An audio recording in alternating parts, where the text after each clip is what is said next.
There's an interesting set of studies that have come out of David Ginty's lab at Harvard Med, looking at, these are mouse mutants where, these are models for autism where nothing is disrupted in the brain proper and in the central nervous system, but the sensory neurons, the ones that innervate the skin and the ears and everything, are hypersensitive, and this maps to a mutation in certain forms of human autism.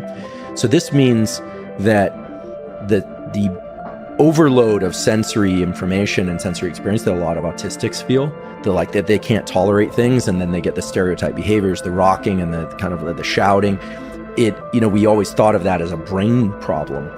In some cases it might be, but in many cases it's because they just can't, they seem to have it's like turning the volume up on every sense. And so they're overwhelmed. And none of us want to become like that. I think it's very hard for them, and it's hard for their parents and so forth. So I like the coffee shop example, because the way I think about trying to build up resilience, physically or mentally or otherwise, is one of, I guess we could call it, I like to call it limbic friction. That's not a real scientific term, and I acknowledge that. I'm making it up now because I think it captures the concept, which is that, we always hear about resilience. It makes it sound like, under stress where everything's coming at you, you're going to stay calm. But there's another, so the limbic system wants to pull you in some direction, typically in the direction of reflexive behavior. And the prefrontal cortex, through top-down mechanisms, has to suppress that and say, no, we're not going to respond to the banging of the coffee cups behind me, or I'm going to keep focusing. That's pure top-down control. So limbic friction is high in that environment. You've put yourself into a high limbic friction environment, meaning that the prefrontal cortex has to work really hard. But there's another side to limbic friction too, which is when you're very sleepy, there's nothing incoming, it can be completely silent, and it's hard to engage and focus because you're drifting off and you're getting sleepy. So their limbic friction is high, but for the opposite reason, autonomic arousal is too low. So they're turning on Netflix in the background or looping a song might boost your level of alertness that will allow top-down control to be in exactly the sweet spot you want it. So this is why earlier I was saying it's all about how we feel inside relative to what's going on the outside. We're constantly in this, I guess one way you could envision it spatially, especially if people are listening to this just on audio, is I like to think about it kind of like a glass barbell, where one sphere of perception and attention can be on what's going on with me, and one sphere of attention can be on what's going on with you or something else in the room or in my environment.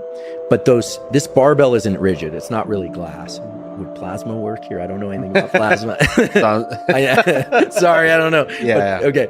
But so imagine that this thing can contort. The size of the globes at the end of this barbell can get bigger or smaller. So let's say I close my eyes and I bring all my experience into what's going on through interoception internally.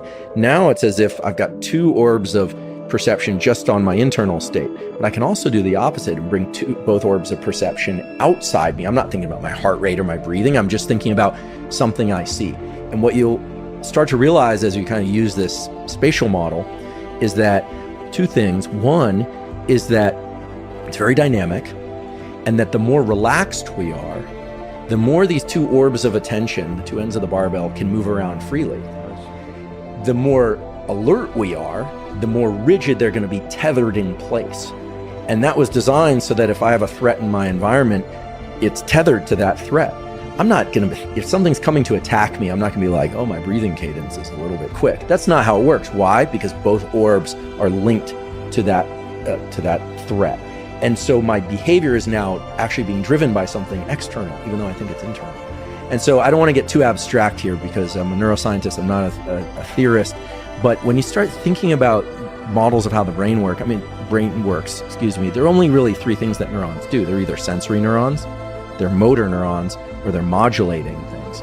And the models of attention and perception that we have now, 2020, tell us that we've got interoception and exteroception. They're strongly modulated by levels of autonomic arousal. And that if we want to form the optimal relationship to some task or some pressure or something, whether or not it's sleep, an impending threat, or coding, we need to adjust our internal space-time relationship with the external space-time relationship. And I realize I'm repeating what I said earlier, but we can actually assign circuitry to this stuff. It mostly has to do with how much limbic friction there is, how much you're being pulled to some source. That source could be internal. If I have pain, physical pain in my body, I'm going to be much more interoceptive than I am exteroceptive. You could be talking to me and I'm just going to be thinking about the pain. It's very hard.